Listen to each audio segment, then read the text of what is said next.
You know your movie title sucks when the narrator is played in fast forward in the trailer.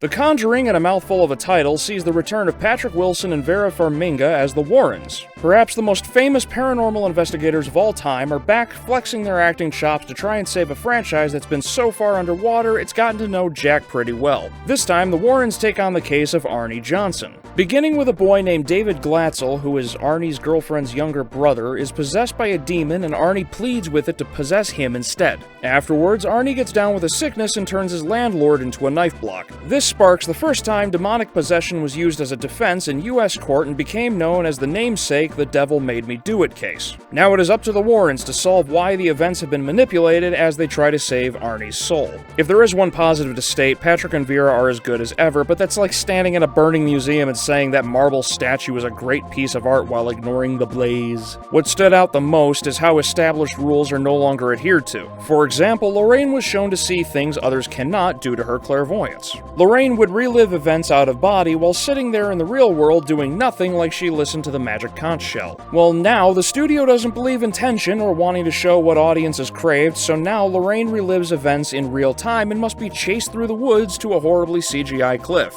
Never did that before. I guess the success of the previous films has nothing to do with the slow burn, creep factor, or tension so thick you could cut it with a knife. No, we need more! More what? Action! Oh, you mean the ending of 2 that ripped people out of the experience? Yes, and who better suited to do the job than the guy who directed The Curse of La Llorona? Yep, couldn't get James Wan back. Probably because he's in DC land making superhero bucks and getting slapped around by Amber Heard. Also, due to the poor writing, I did not come out of this believing the Warrens. Both previous films made an effort to have the Warrens at the heart of the problem. Bringing both equipment and personnel with them adds validity to the story as skeptical side characters serve as stand-ins for the audience. Here, from an outside perspective, there are multiple instances where you could argue the Warrens were planting evidence or even causing problems like Major Man throwing dogs into traffic. Everything from finding the totem in the crawlspace alone up to and including the conclusion, one could make a compelling case the Warrens are nuts. All the careful attention to detail from the previous 2 is gone. Conversely, I don't understand how in-universe Arnie could have spent any time in prison when the final exorcism happens. An over-the-top CGI fest that happens in jail in front of Debbie, the priest, a dozen or more guards, multiple floodlights, and presumably security cameras.